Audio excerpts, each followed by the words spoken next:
Shalom, my bitches. My end is here at NFY, bringing you Interlude, Jargon by Hambone3110.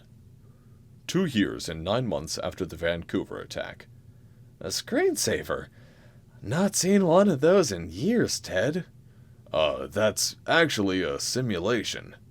Technically, Ted Bartlett and Claude Nadieu held the ranks of Major and Captain respectively. In this shared office, however, their ranks meant nothing to them. Neither man had joined the military to salute and march around and uphold the pomp and circumstance of military tradition. They'd done it because the military paid well. The fields of study that had seen them through university were becoming hazy and uncertain now. The last 2 years had forced them both to branch out from their respective disciplines of cosmology and electrostatics and become multidisciplinarians. It was no good focusing on one small aspect when the results came from a more holistic approach. What of? It's a folded space topology problem. We already cracked Super L, Ted. One type, sure. That little book detailed 3 kinds, eh? I thought the General's planning to recommend that we're not interested in Type 2 ERBs. For good reason, sure, but... What? I sent the tuning algorithm to a friend of mine. She lectures in mathematics over in Nottingham, England, purely as an abstract puzzle in search of a solution, eh? We know the solution, though. She found 2, Claude. No shit. Nope. She gave me an alternate solution, which is pseudo-stable for RT less than 1, if delta E set 1 to set 2 is greater than the exponent of the tensor of set 3 P1 to P2. Nadieu grabbed a paper and ballpoint pen. There was yet to be a better substitute for the brainstorming physicist, and scribbled out a handful of equations. Right. He considered it, then moved a few terms around, playing with the algebra. I see it, but what's the Lebesgue? 3. That's helpful. You're sure now? Bartlett sketched out a proof to his colleague's satisfaction. The only awkward bit is that exponent, he said. I worked on it some more and got this graph.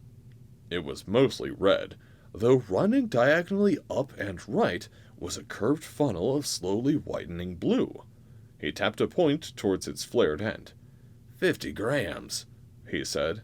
Yeah, at 70 kc, Nadieu said. Possible. Hence the screensaver? Hence the simulation, yes. All we need is an intersection of 2 ISD fields of those magnitudes which remains within acceptable bounds for 6 to the minus 10s. Think there is one? Not enough to bet time on the IBM on it. It's busy enough with the ESF equations for your put the energy companies out of business idea. Which is why you're running a fancy new screensaver simulation on your personal laptop rather than wasting base resources, right? Bartlett sighed, and with a push of his legs, boosted his chair over to the office's perpetual coffee source. I tell you, Claude, I'm jealous of your field sometimes. ESFs are gonna change the world more than ISD is. You might be wrong there, Major. Oh, come on. You've already given us the tech for cheap spaceflight, viable asteroid mining, trivially easy near-Earth object tracking and deflection, and buildings 10 times as tall as we could already build. What have I got, besides one experimental spaceship that got named by our bartender? Well, Claude Nadieu said, slowly and with care. Your screensaver just turned green. Bartlett sighed. For the last time, it's a Wait, what? Alright guys, I hope you enjoyed that one. If you did, go ahead and leave a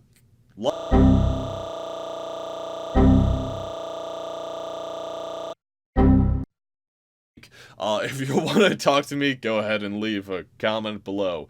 If you want to hear more of my stuff, subscribe. If you want to be kept up to date with my shenanigans, hit the bell icon on the side. Have a nice one, y'alls.